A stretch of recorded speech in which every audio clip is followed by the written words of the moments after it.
Perfect. Hello, everyone. I'm Jennifer. I'm one of the deans of the Alchemist workshops.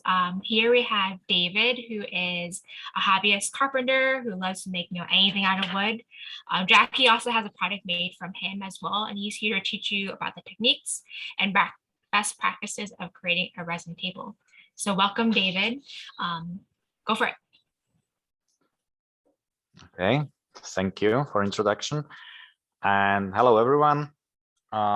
Today's workshop will be again a little bit different from the others, but it's my hobby, as Jenny mentioned, and I would like to tell you a few words and experiences about the creating the table. But it's not about just the table. You can create the jewelry, you can create whatever you want if you want to use the resin, and you can do something out of the wood.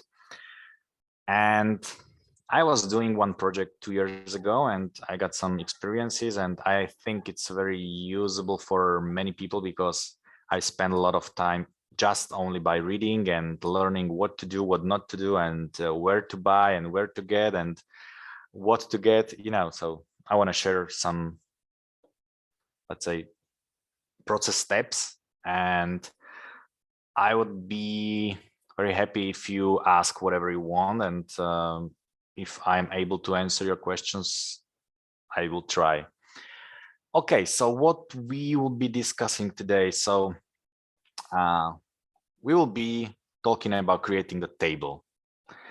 And first of all, I want to tell a few words about the wood itself, how to choose the wood you need or the good wood for your project, and the tools you will need for such a project. Then, of course, the epoxy and the chemistry is the big portion of this project. So what kind of epoxy is the best, and how the pigments works, and how to mix it, and what to do in the good way and what to avoid.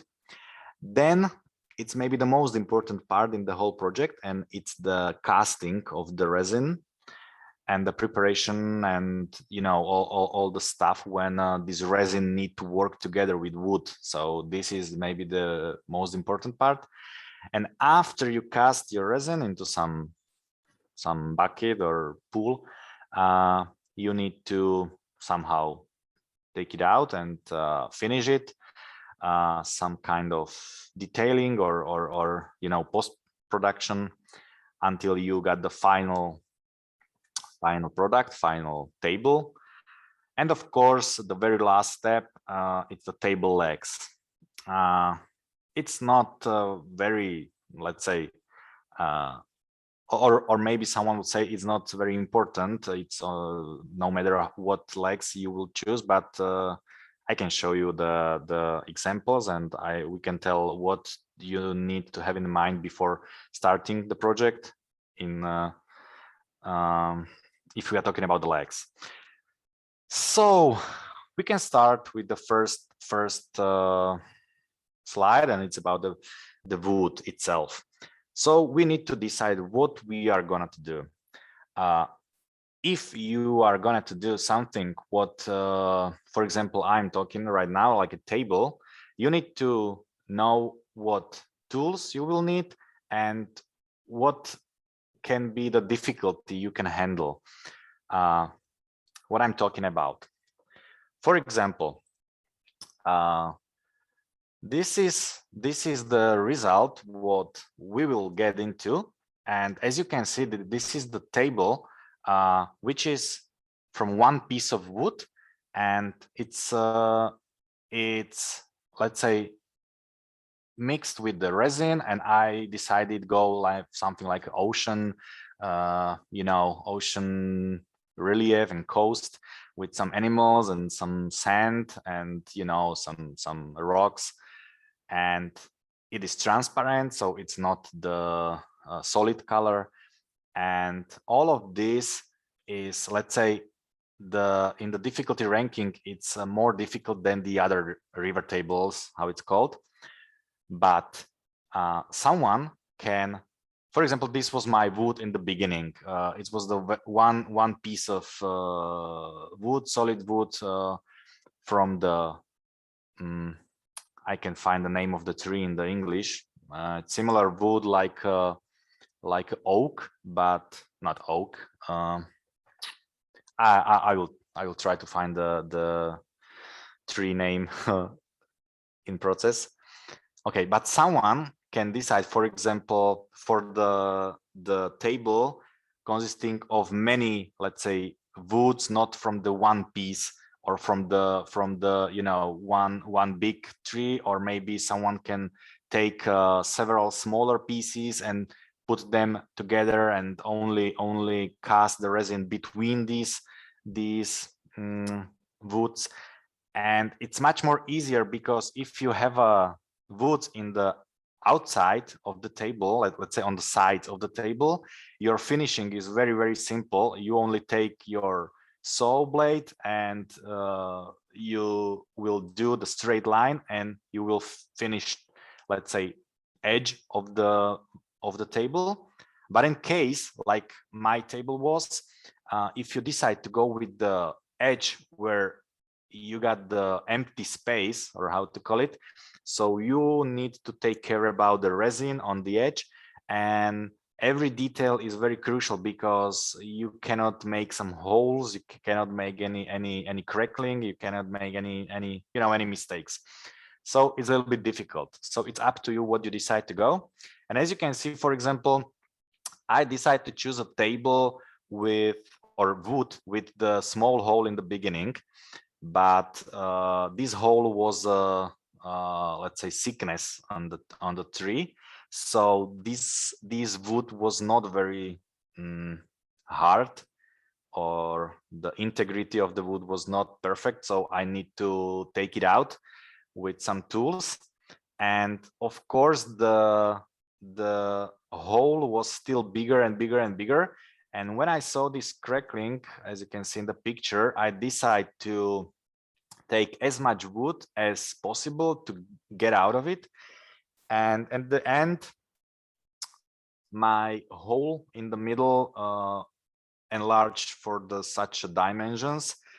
And I was not very happy in the beginning because, bigger the holes you have, the much more resin you will need in the end.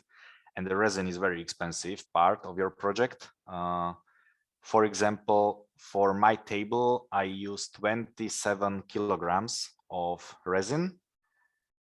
I'm not sure how much it's in the pounds or something, but everyone who knows what's the kilogram is, so it's it's 12-year children, for example, 27 kilograms.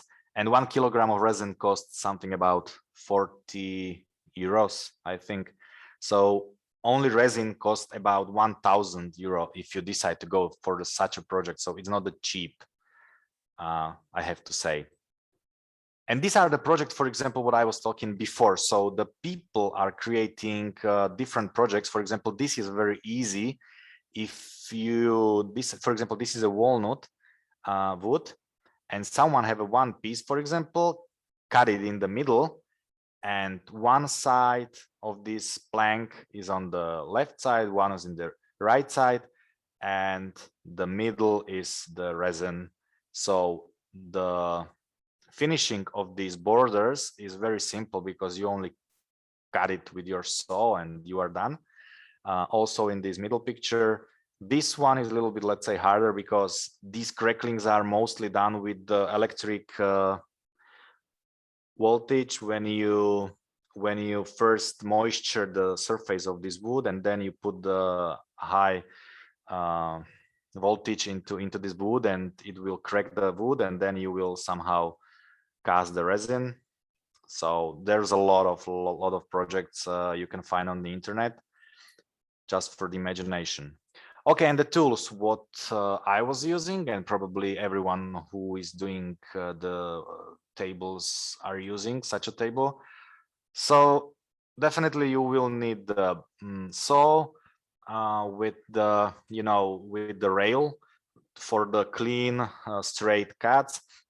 Definitely you will need some tools for the, let's say, removing the old or the debris or some wood which you are not very satisfied, and you don't want to do it with the chisels, because chisels are perfect tools but not for such a hard or rough work. I recommend such a tools. You can put it inside your drill and then it's easy. You will need the silicone spray. We will talk about it in the casting.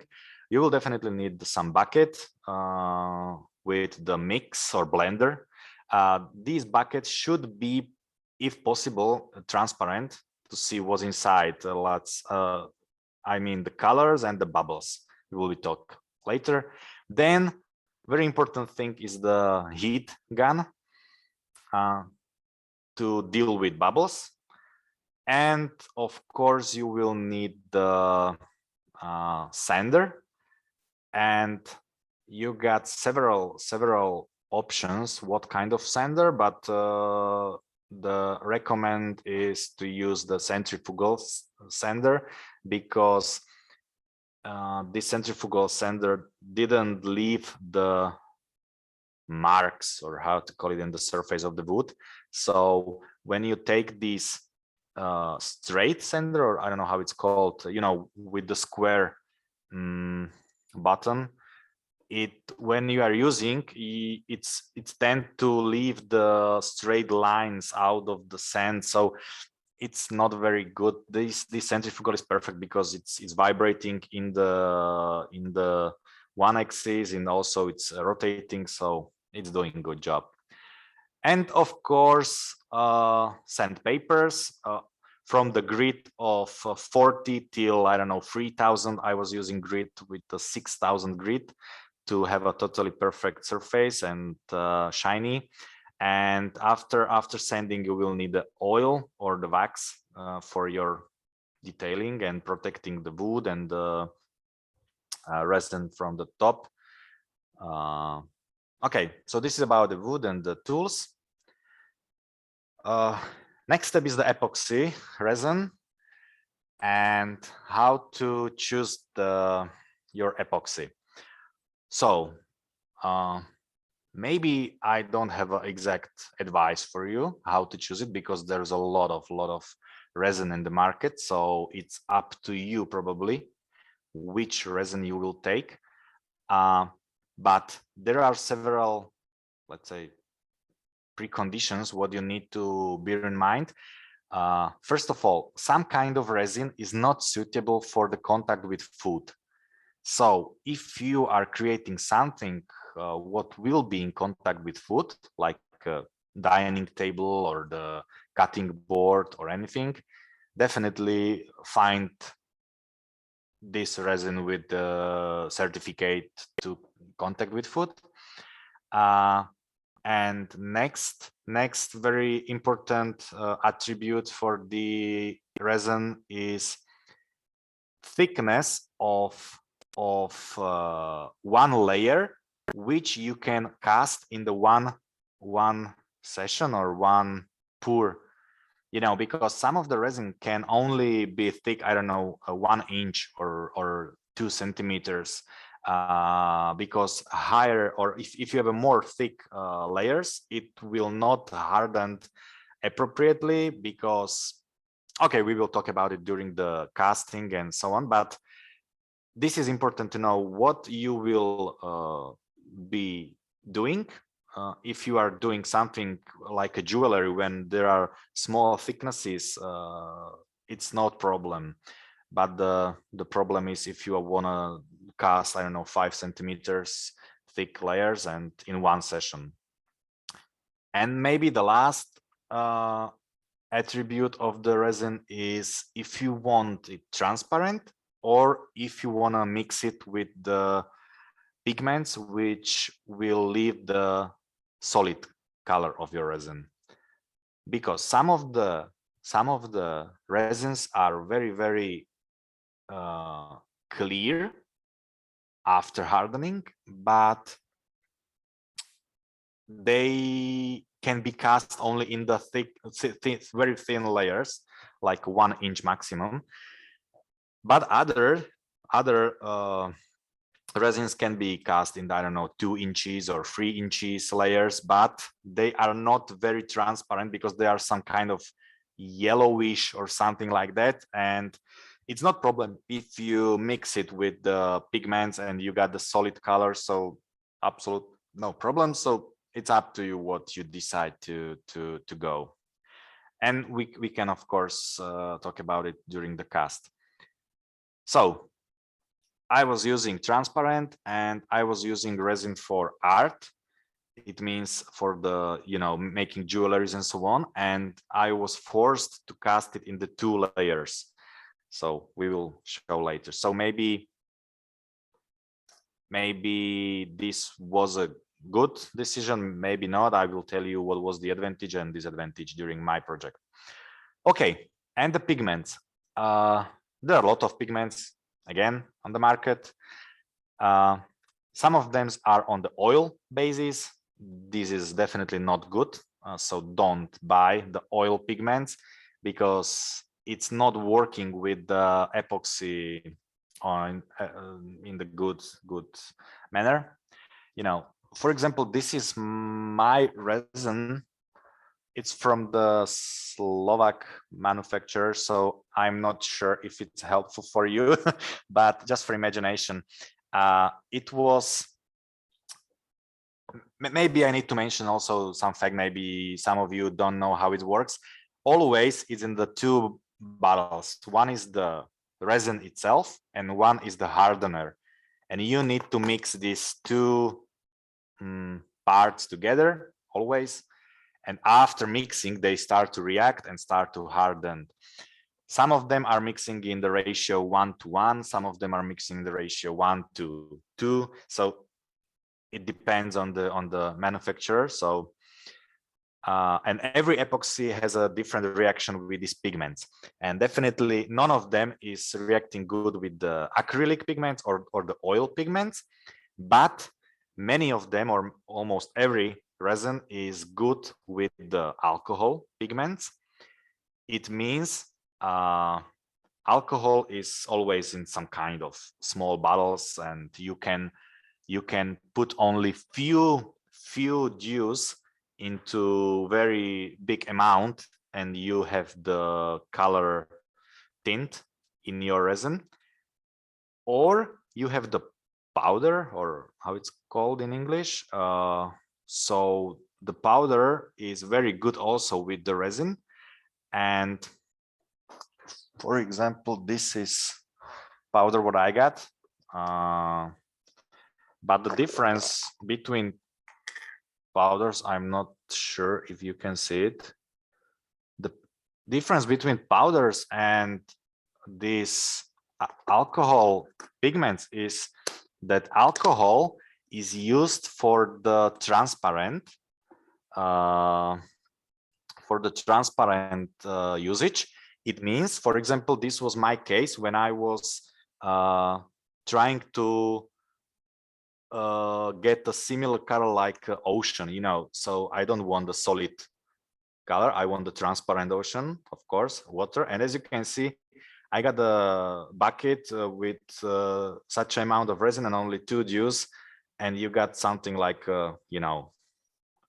very, very light blue color.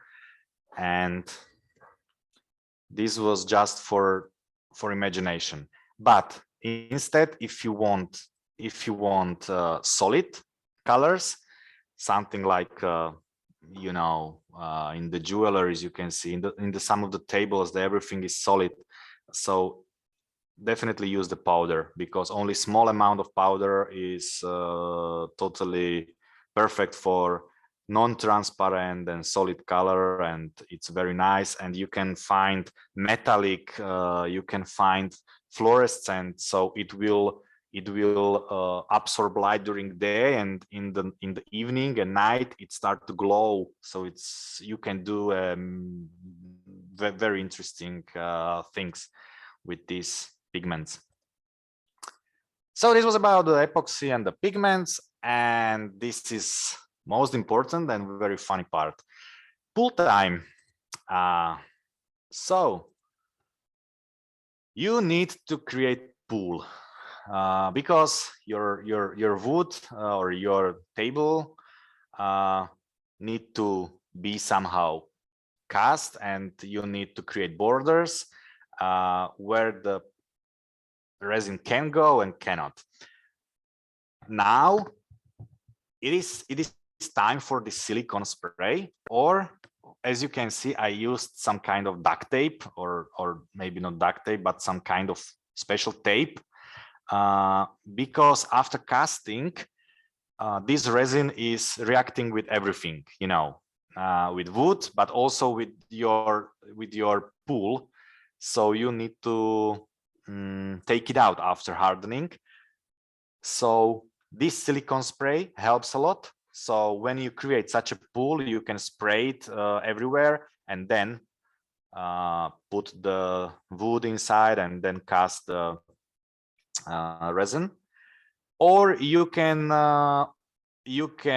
put such a special tape, and it will also help a lot, because after the hardening, it is not very funny if you find out that everything is you know, everything is stuck together and it's like a glue, and you are not able to divide your bottom part out of the rest. So, you know, it's a lot of pain to do such a work without ease.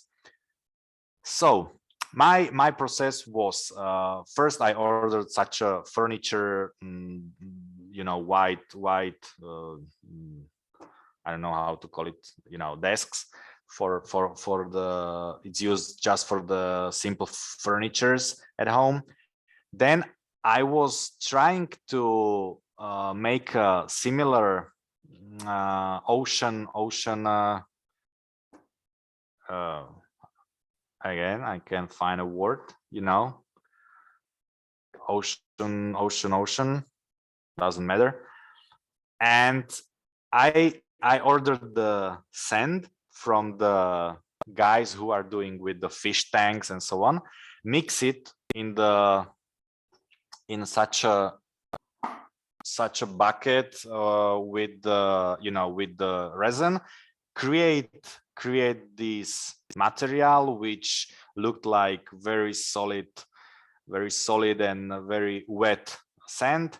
I put it on the table, and then I put a lot of these shells and starfish, small starfish, dried starfish, and the rocks which I collected on my vacation on the seaside. So I put everything inside, waited 2 days after drying, and then I was ready to pour epoxy itself. So I think there is some video of the pouring. Yes, of course. So when I was pouring this resin inside, everything on what you are see, the sand and the shells and everything has been already dried and on the place, because without it, it will float, I think, and swim everywhere. So this was my first step. And the animals, you can see, for example, these sharks and turtles and I don't know, everything. I need to somehow find out how to do the effect that they are swimming. They are not lying on the, you know, on the ground. So it was done by the trick that I cast the first layer, and I can pause it. So I cast the first layer, and when the first layer was drying and hardening, after 1.5 or maybe after 2 days, the first layer was such a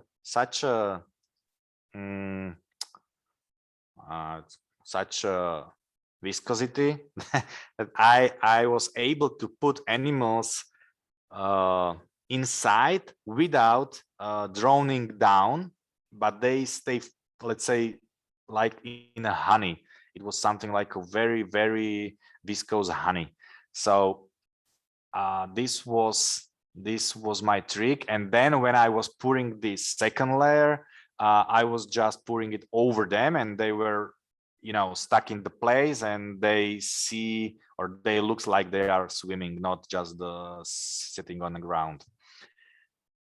So how long does it take to resin to hard completely? It takes approximately 5 days.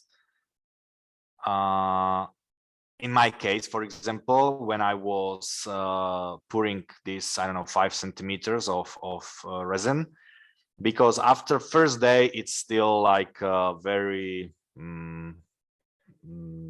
very, I don't know, very liquid. No, nothing is hard. After 2 days you got something like this viscose honey. After 3 days you can still leave a mark of your fingerprints if you press, but after 4 days it's hard, really hard, that you can knock on it.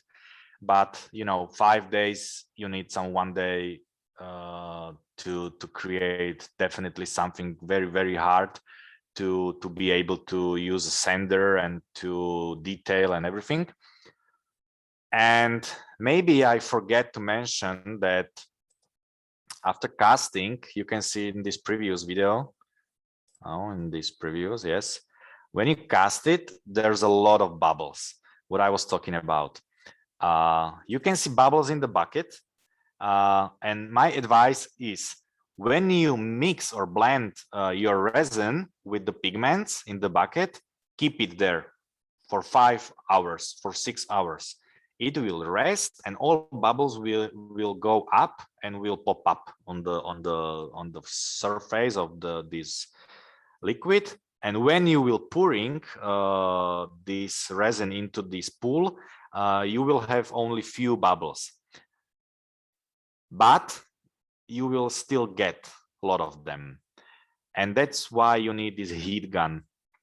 This heat gun is very, very perfect tool, and you will need to go every several hours to your pool and, let's say, you know, heat these bubbles out. So these bubbles will be definitely eliminated by the heat, because you know the heat will create liquidity to everything around these bubbles, and the bubbles will pop and it's gone, you know. So I don't have a video from that, but you need to do it very often during this. Okay, and maybe one more thing about this. As you can see, the surface of my wood in this stage is very rough and not very perfectly finished, because my decision was that the resin will be in the same plane or same, you know, high as a wood. So when I was finishing that, I was finishing as resin as tables, so both together. But someone is doing thing that he's casting resin over the surface of the wood, so everything is under the surface. So in that case, you will need wood prepared before, of course. So it's again about, you need to think about it in the beginning. And of course, these animals, maybe someone is asking where I get these animals. Yes, this was the big challenge. I was looking everywhere, and there's a lot of, how to say, a lot of animals in the internet, but none of them are very not too much of them are very, very, very precise and good. But I found, for example, Japanese has something what they called chocolate eggs. And in these chocolate eggs, there are small toys for kids, but these are so detailed that it looks like a reel. As you can see, these turtles and everything.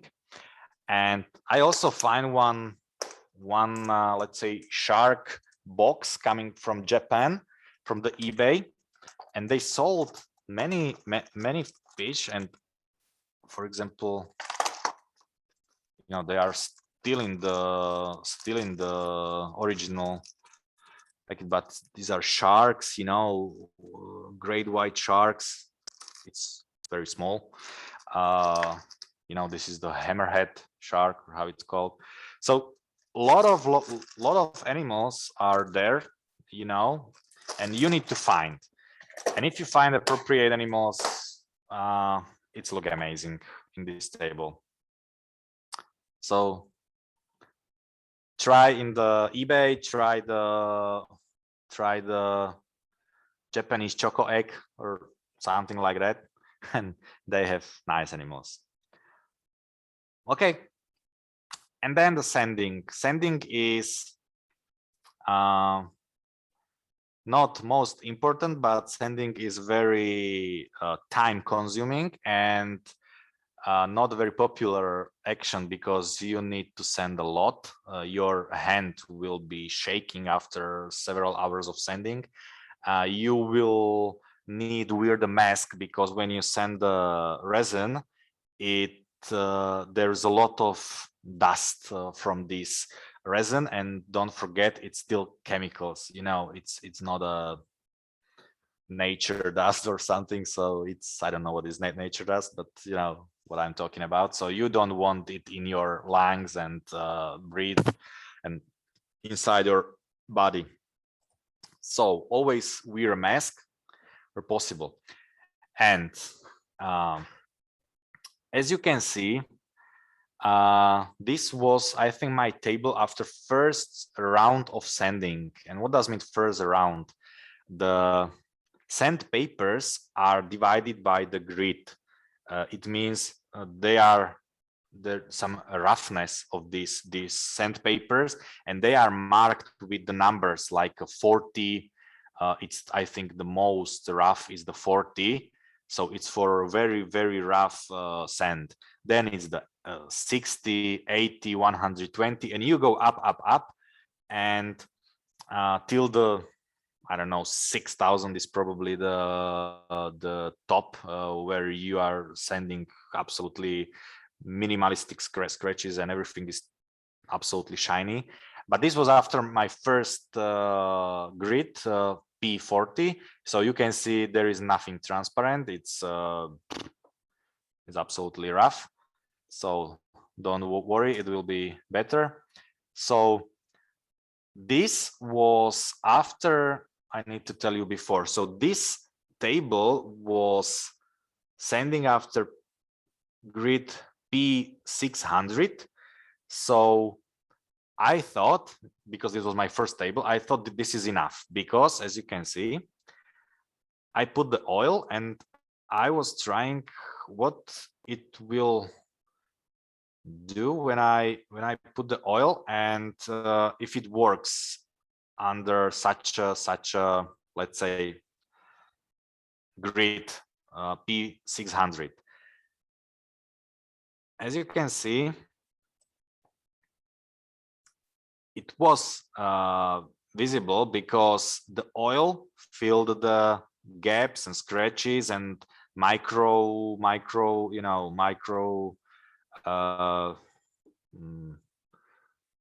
things on the surface. So it was transparent, but I can move the video further. So yes, it was working, but only partially, because when we go to the next video, you can see after drying this oil, I was not satisfied with the result, because it was not transparent. It was very blur, or very, very matte. So I need to begin from scratch, and again take the P40 grid and sand from the beginning. After another few days of sanding, I end up with this result, and this is without any protection on the top. This is only by the sanding, and I end up with sanding paper of the grit P6000. I think the company is Trizact. It's the perfect sanding. It's not even paper, it's like cotton. It's so soft that you will never say that this is sandpaper, but it is. So after finishing of this, you can see the wood is so shiny, like under the glass, but no, it's wood, and this is the resin without any oil, without any wax, without anything. It's just the result after sanding. So I was glad that I decided to continue with sanding with higher grits. And then you can see the result. It was still outside when I had a table with totally nice how to say, the art on the wood itself is it looks like I was trying to give this effect, but no, it's just this wood. And if you give me a second, I will try to find a name in English. What's the name of the wood for my tree? Oh.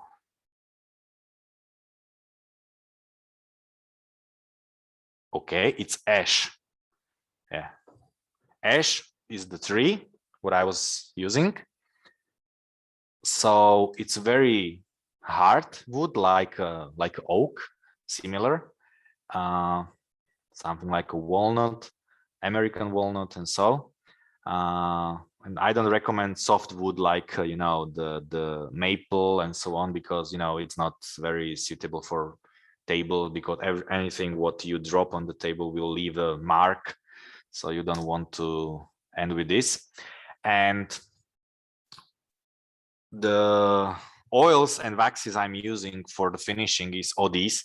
It's from America. It's very, in my opinion, it's the very good brand, but I don't want to do the advertising for them. So use whatever you want, whatever you believe. There's a lot of oils on the market, but I love ODs because they are done by the from the nature, pressing several trees and all this stuff, and one oil consists of, I don't know, the 22 compounds from 22 plants, and it smells very nice, and it's very nice to do with it. And you can see there that they have oils itself for the very first penetration of the wood and some protection. Then they have something what is somewhere between oil and wax, and then they have wax itself. So it's for if you have a lot of time and a lot of money and you want to totally perfectly protect your wood and table, so use all 3 layers. But I think only if you put 2 layers of, for example, this semi-product between oil and wax, it is absolutely enough. Because I have this table 2 years, I split a lot of things over it, from the juice and wine and some, I don't know, the milk and a lot of things, and nothing happened to the wood, to the resin. I am now sitting on this table, so don't know if it's visible in the camera, but the table is still okay. So again, you can choose from many oils and waxes from the market. Okay. This is probably the video from the beginning, that this was the final product after sanding and protecting with these oils and things. And the last thing what left is the table legs. Yeah, of course, now it's only your imagination what you want to do. This was, for example, my case when I decided to go with the such legs from the two reasons. One reason was I want to put, the one chair and on, let's say 3 chairs on the each side of table, and one will be here and 2 will be there. And the second reason is the distribution of the wood on my table. So I was forced to create some table legs which will be under the wood when you want to screw it to the table from the bottom, because it's transparent, but there is only a thin layer of the ocean. Oh my God, still cannot find a word for the ocean bottom. Doesn't matter. When you want to screw it, so you need to go through, and you don't want to see the screws inside your ocean. So this is something what you need to also take care in the beginning. So when you know what will your table looks like, you know what legs you can select, So these are, for example, several table legs from the internet I choose for you. So, there's no limit. So choose whatever you want. There's many manufacturers who can weld you anything. I prefer the steel, but of course the wooden is also possible and nice. So depends what you decide to go with, and it's up to you. So I think I covered everything I want about some main topics and main areas. Now I can see the chat.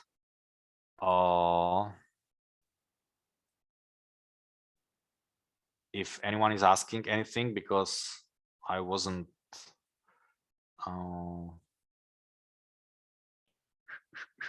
you need to make cocktail. Okay. Yeah, I don't think there was questions during the presentation, but there's one that just came in.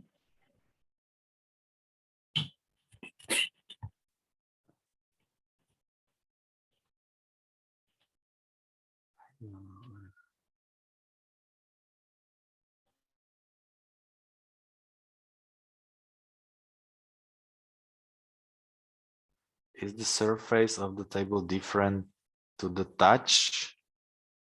What does it mean, different to the touch? You mean if I can share my screen? This is mouse.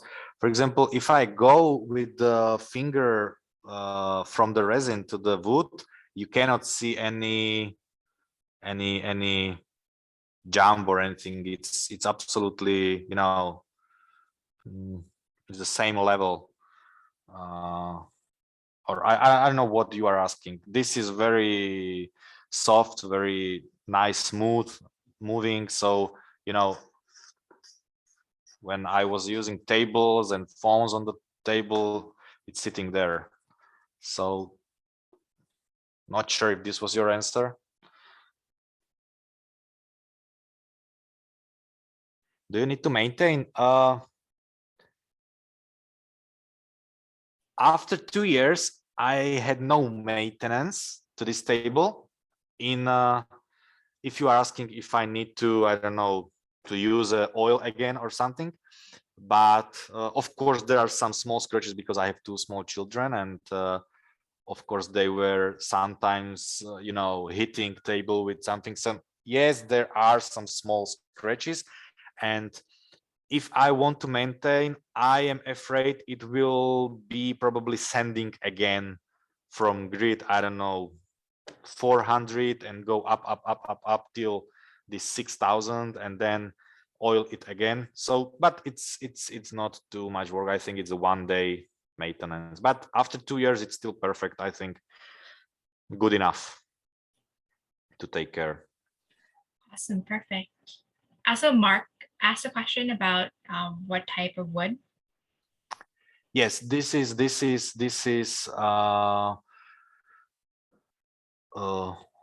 would Siberian lark tree be good wood for table?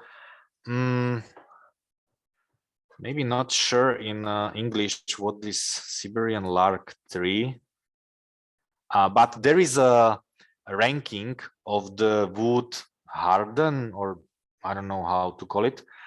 You know, where you can see what is the yeah, it's harden of wood or hardwoods table, and you can compare where is this Siberian lark tree in this ranking. And definitely, if it's something very hard, it's definitely appropriate or suitable. But there are also some woods from the Philippines and from this it's called soar, I think, this wood, and it's so hard that you had big problems to work with them. So be afraid or be aware about it. So if you choose too hard wood, that you can make problems for yourself to post-process this wood, for example. What about the recommendation for thickness of the wood? You had a quite thick piece. Yes, I don't want you know, the table which is, I don't know, 1 inch thick, because I want a really solid wood. So this 2 inches is good enough, because you need to calculate also several millimeters that will go away during the sanding, during, you know, also, I didn't mention at the beginning that when you have a table and wood, you need to have it perfectly flat, of course. And I was lucky, let's say, because the guy I was ordering this wood from, the guy has a machine that he take it, you know, and give it to the flat surface was flat, so I had one worry less. But if you are not so lucky, you need to find someone who can flat for you this wood, or you need to do it yourself with this machine called, you know, the upper cutter, or how it's called, you know. And of course you need the dry wood. It means every wood should be at least 3-4 years somewhere stored to dry out, and then you will be sure that if you put it inside the resin, it will not work. You know, the moisture will not go up and it will not curl after several years. So definitely dry wood. Did you enjoy? Yes, of course. I'm not doing it for just for, you know, I need a dining table as much as I need anything else. It was definitely the project what I was enjoying. I liked studying what to do, how to do, where to buy, you know, something like women like shopping, and I like to browse internet and trying to find the best pigments and animals for my tables. And when I had everything ready, no, I didn't post videos on the YouTube, but I can share you, if you are interested, I can share you one cutting board I made for my friend. It was very nice work. It was also from the resin, but I'm not sure how to cast. I can share such a screen. I'm not sure if it will work. Okay, now I'm probably, I don't know. I'm not in the, I'm on a different computer. I start my presentation on the different computer and then I find out I'm not able to use my camera, so I switched. But I will take a look if I have it here. So okay, you can ask anything if you are interested in something.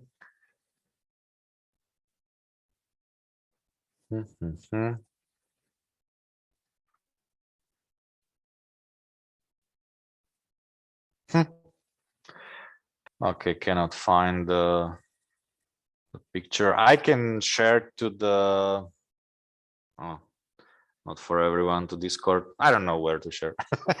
Just write me a message if you are interested in the, this is my Discord and I can share you. Right now I cannot find it.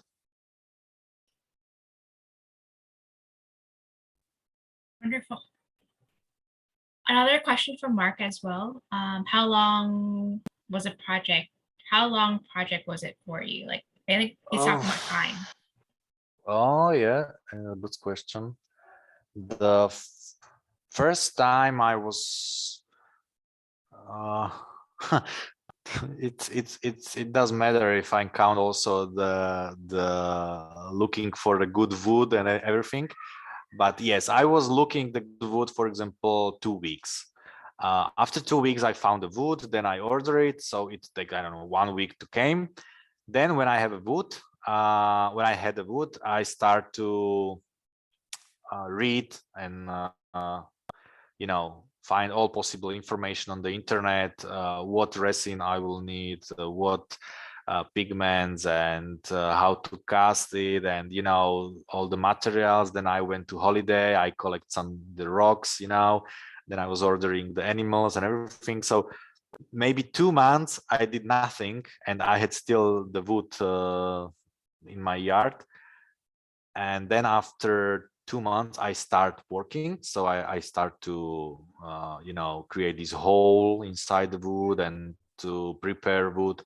So it was maybe 1 week the preparation, then I prepared this pool and cast it. It was another week, and then 1 week sanding. So together maybe 4 months. And the clean time, I don't know how to calculate. You know, I was going to my work normally, and then after work, a few hours every day. So yes, it was very,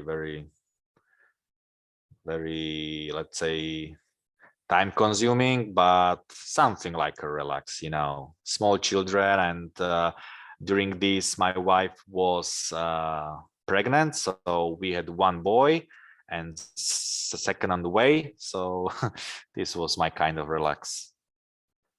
Humidity in the working area, and it should be stable. Yes, of course. This humidity, and maybe I didn't mention also one thing. Good comment, Mark. I have one big or important message also for this hardening process. When you cast the resin, as you can notice, I do it in my 1 room in home, because it should harden in the stable condition.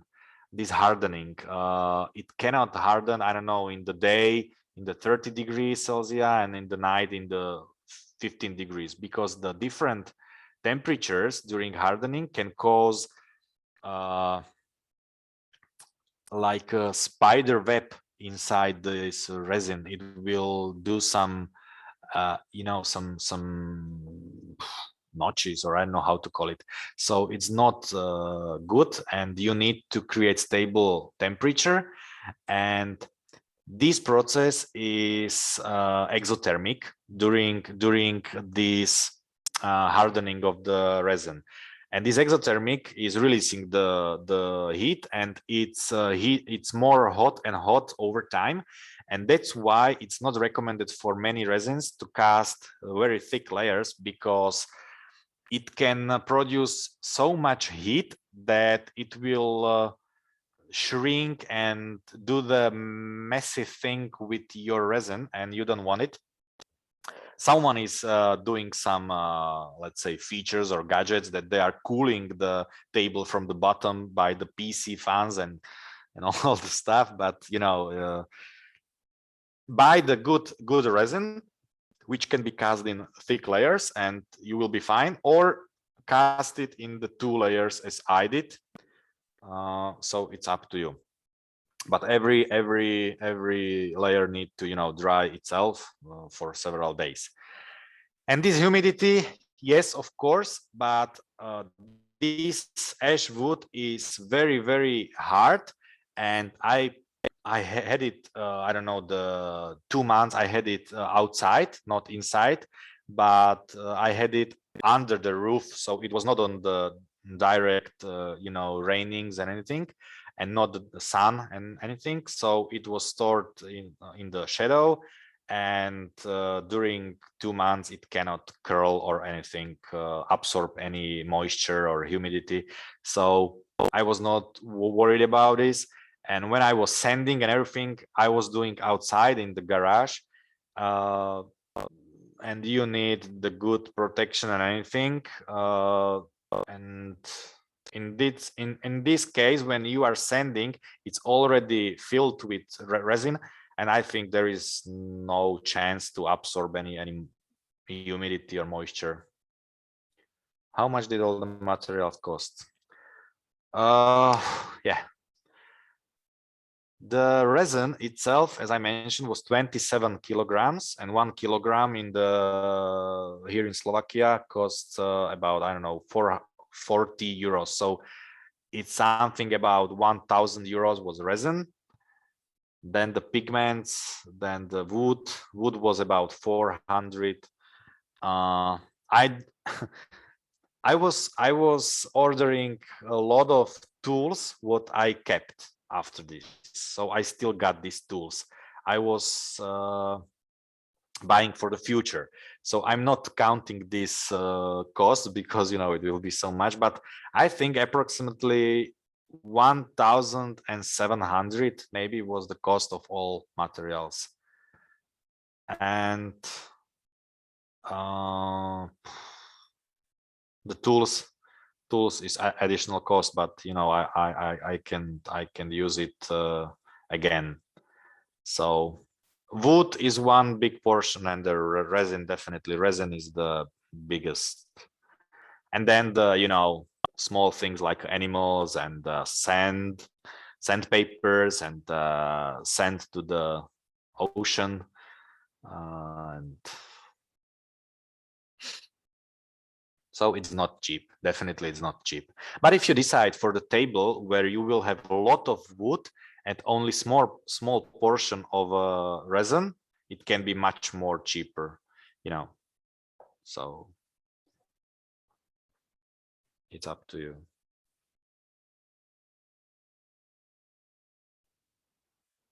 Okay, it's bad I cannot show you this cutting board because it was very interesting in my opinion, but I will share to the Discord. If you write me a message to Discord, I can share you in the private messages, and it's nice. Awesome. Thank you so much, David, for the amazing workshop. I learned so much. I made a mini table myself. And so, yeah, this was really awesome workshop. And thank you so much for all the examples and all of the demos as well. It was really well prepared. Just a second, Marky's question. What about if you have wood with text on it that you wouldn't want to remove? Okay, so one option is definitely to do it that way, that you will put this text in the end when everything is ready. You got everything sanded and everything is clear, and then after this you will put the text. Or as I did, for example, with this cutting board, but oh my God, I need to find it. Old wood with text on wood. Okay. Then you need to cast first the transparent wood over this wood to preserve everything, to, let's say, how to say, to protect it with the transparent layer. You can do it with the brush. So you will put your brush to the color like you are painting your fence, and you will brush your old wood, and it will create the, I don't know, very thin layer of the transparent resin. And then you will put inside the bigger project, do the pool, and you know, you can then cast it, and it will be untouched.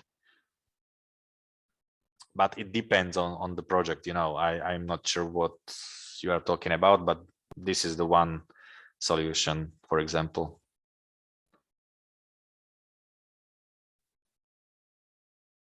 Awesome workshop, David. Thank you, Corina. When should we expect the next one? You know, I'm not sure. Don't know where to take the time from, huh? Yep, it's time consuming. Yeah. But you know, when you can sit to the table and you know, this table has been done by your hands, and you know, your son is helping you, and everyone is taking to the animal, taking a look to the animals, and you know, counting the fishes and so on. It's nice. It's very kind, and you know, you are satisfied with yourself when you got something like this in your main room in the house. It's good.